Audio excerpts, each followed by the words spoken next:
বাড়ি শব্দটা খুব ছোট, কিন্তু এর ব্যাপ্তি আকাশের সমান।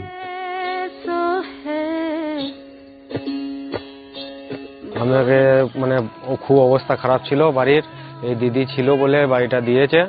যেন মমতা সরকার যেন বারবার কি আমাদের কাছে সাহায্য পাই, অনেক সাহায্য করেছে।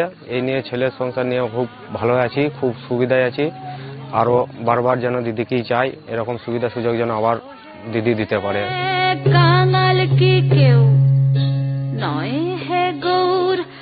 বাড়ি মানে কি শুধুই ইট কাঠ পাথরের একটা কাঠামো, নাকি মাথার ওপর একটা ছাদ?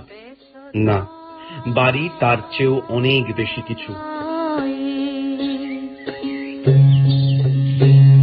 বাড়ি হলো মানুষের পরিচয়, বাড়ি হলো দিন শেষে ফিরে আসার একটা নিশ্চিত ঠিকানা।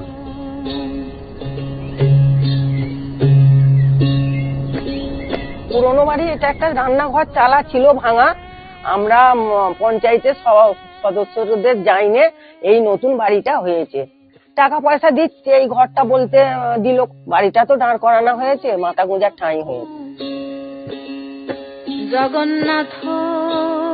যাদের বাড়ি নেই কিংবা যারা প্রজন্মের পর প্রজন্ম ভাঙা চালের নিচে রাত কাটিয়েছে, তারা জানেন একটু নিশ্চিন্ত ঘুমের মূল্য কত।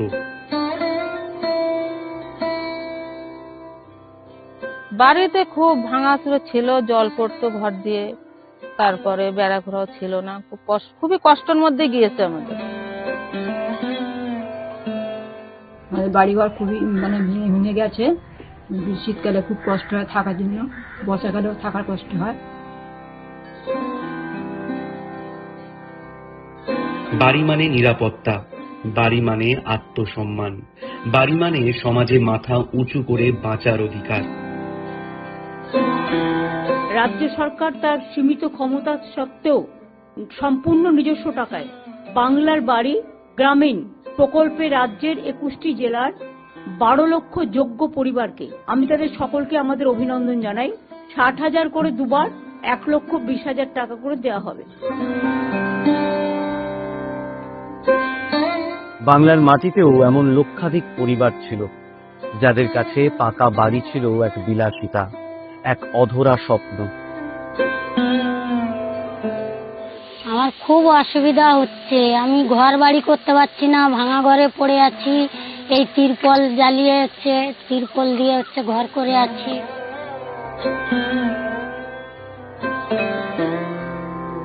বাংলার জনদরদী মুখ্যমন্ত্রী মমতা বন্দ্যোপাধ্যায় সেই কষ্টের ভাষা বুঝেছিলেন।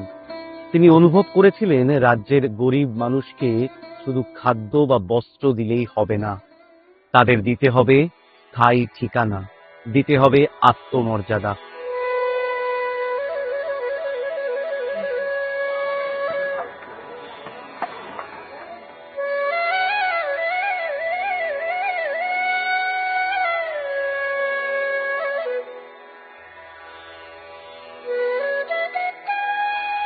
আমি ভাঙা ঘরে ছিলাম, আমার দিদি ঘর দিয়েছে বলে সেই আমি এখনো আছি।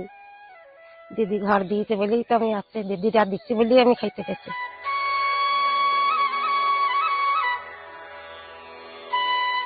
ঘরের আগে ছিলাম টালি করে করেছিলাম, ঘর করে জল পড়তুল, থাকতে পারতাম না।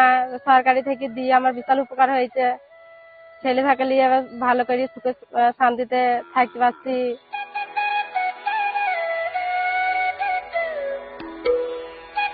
এখন মানে খুবই ভালো, দিদিকে খুবই ধন্যবাদ দিতে হয়, খুবই ধন্যবাদ দিই, জানাই তাকে যে কাঁচা বাড়ির থেকে আমার এই বাড়িটা হওয়াতে খুবই ধন্যবাদ।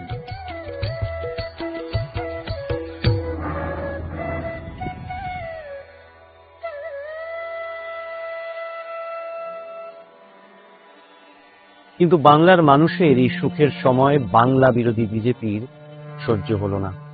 গরিবের মুখে হাসি ফুটলে যাদের গাত্রদাহ হয়, সেই কেন্দ্রীয় সরকার শুরু করলো এক নোংরা রাজনীতি। বাংলার গরিব মানুষের হক সম্পূর্ণ রাজনৈতিক প্রতিহিংসার কারণে প্রধানমন্ত্রী আবাস যোজনায় 24,275 কোটি টাকা আটকে দিল দিল্লি। 100 দিনের কাজ 4 বছর বন্ধ করে দিয়েছে, আবাস যোজনা বন্ধ করে দিয়েছে, গ্রামীণ রাস্তার কাজ বন্ধ করে দিয়েছে, হাইকোর্ট অর্ডার দিয়েছে, সুপ্রিম কোর্ট অর্ডার দিয়েছে। এটা আমাদের অপরাধ ভালো কাজ করা?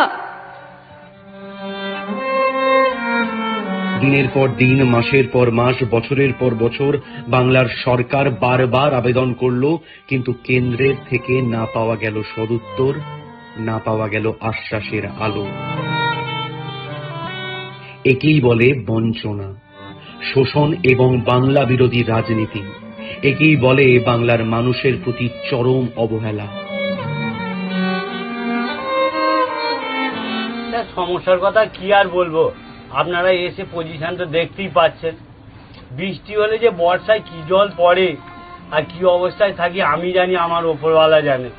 তারপরে বাচ্চাদের তো ঠান্ডা লেগেই আছে, আর জল পড়ে এরকম এক হাঁটু এতটা জমে যায়।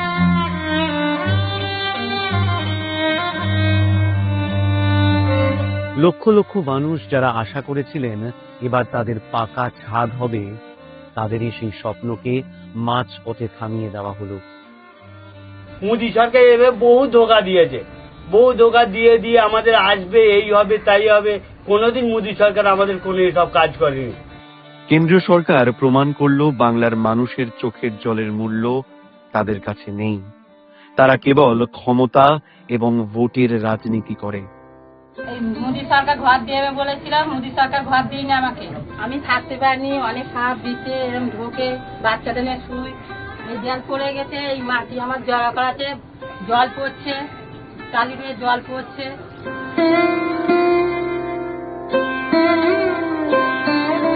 কিন্তু তারা ভুলে গিয়েছিল বাংলার মাটি দুর্বল নয়। কেন্দ্রীয় সরকার তার কথা রাখেনি। গত 3 বছর ধরে আবাস যোজনার টাকা দেয় না। 100 দিনের কাজের টাকাও আপনারা জানেন, প্রায় 59 লক্ষ লোককে আমরা টাকা দিয়েছি, প্রায় 2700 কোটি টাকা রাজ্য সরকার এক্সচেকার থেকে গেছে। যখন দিল্লি মুখ ফিরিয়ে নিল, তখন বাংলার অগ্নিকন্যা ঘোষণা করলেন, কারো কাছে হাত পাতব না, বাংলার গরিব মানুষের বাড়ি বাংলার নিজের টাকাতেই হবে। আমার দরকার নেই তোমাদের দয়ায়, আমরা বিকল্প করতে জানি।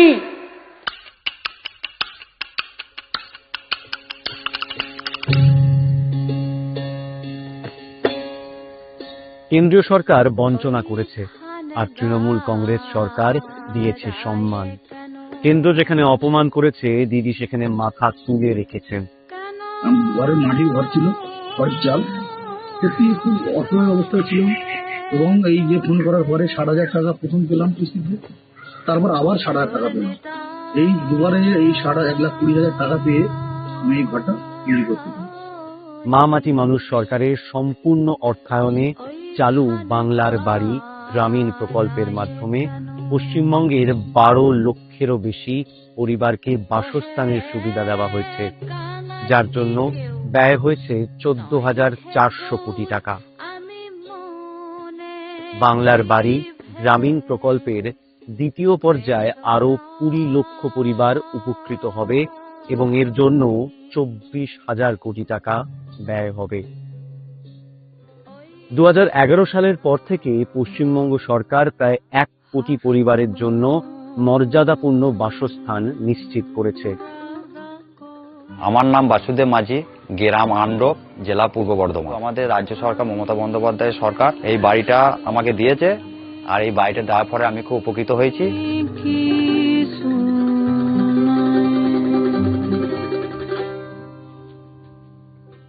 কেন্দ্রীয় সরকার অন্যায়ভাবে তহবিল বন্ধ করার আগে পর্যন্ত গ্রামীণ বাড়ি নির্মাণে বাংলা ছিল দেশের 1 নম্বরে। আবাস যোজনা গ্রামীণের আওতায় 47.5 লক্ষ বাড়ি সম্পন্ন হয়েছে। আগের বাড়ি ছিল তো আমার ছিটে বেড়ার ঘর, মানে ঝড় জল হলে থাকা, বাচ্চা কাচ্চা নিয়ে থাকা খুব অসুবিধা হতো, খুব ভয় হতো। বাংলার বাড়ি শুধু ইটের দেওয়াল নয়, এটি একটি প্রতিশ্রুতির নাম। যে কোনো পরিস্থিতিতে বাংলার মানুষের পাশে থাকা, ঝড় আসুক, বাধা আসুক, কিংবা আসুক কেন্দ্রীয় সরকারের বঞ্চনা, মা মাটি মানুষের সরকার আপনাদের হাত ছাড়বে না। কারণ এই সরকার জানে আপনাদের সম্মানই বাংলার সম্মান, আর এই সম্মান রক্ষার লড়াইয়ে তৃণমূল কংগ্রেস আজীবন আপনাদের পাশে থাকবে।